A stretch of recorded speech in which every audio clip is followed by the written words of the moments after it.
নমস্কাৰ বন্ধুসকল, পুনৰবাৰ আপোনালোক সকলোকে স্বাগতম জনাইছো আৰু এই চেনেলৰ এটা নতুন ভিডিঅ আৰু আজিৰ ভিডিঅটোত আমি আমাৰ সুন্দৰ ভাৰতৰ এখন ৰাজ্য অসমৰ বিষয়ে জানিব পাৰিম। এলেকাভিত্তিক অসম আমাৰ ভাৰতৰ 16নং বৃহত্তম ৰাজ্য, যেটো হৈছে বৰ্তমান সময়ত অতি দ্ৰুতগতিত পৰিৱৰ্তন হৈছে।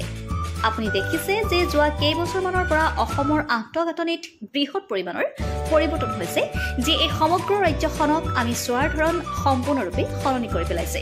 গতিকে আজিৰ এই ভিডিঅ'টোত জনাম অসমৰ প্ৰধান 5খন চহৰৰ বিষয়ে। শিলচৰ চহৰ 5ম স্থানত আছে। অসম ৰাজ্যৰ কাছাৰ জিলাৰ সৰ্ববৃহৎ মুখ্য কাৰ্যালয়, যিটো বিশেষকৈ সেউজীয়া টিম গাৰ্ডৰ বাবে পৰিচিত, যিহেতু মূল চহৰ এলেকা 26.8 কিলোমিটাৰ আৰু যাৰ বাবে আমি ইয়াক স্থাপন কৰিছো 5ম স্থানত। তেজপুৰ চহৰক দ্য চিটি অফ ব্লাড বুলিও জনা যায়, যাৰ আঁৰৰ কাহিনী মহাভাৰত যুগৰ সৈতে জড়িত।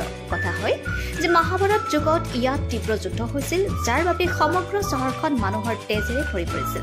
কিন্তু আতংকিত নহ'ব, কাৰণ বৰ্তমান তেজপুৰ এখন অতি সুন্দৰ চহৰ, যিখনে অসমৰ সাংস্কৃতিক ৰাজধানীৰ মৰ্যাদা লাভ কৰিছে। আনহাতে তেজপুৰৰ মূল চহৰ অঞ্চল 40 কিলোমিটাৰ চৌহদ বিস্তৃত।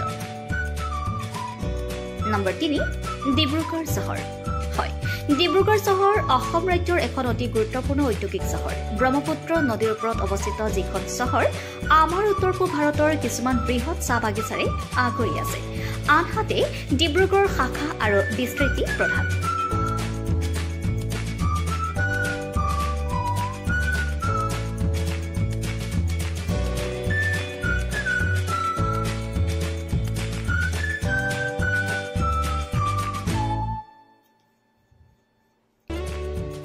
চতুৰ্থতে যোৰহাট চহৰ।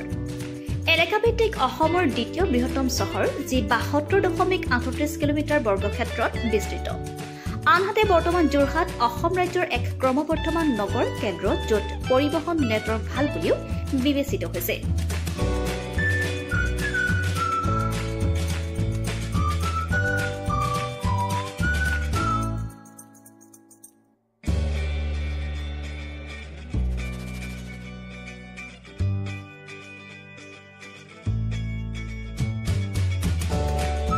নম্বৰ 1, গুৱাহাটী।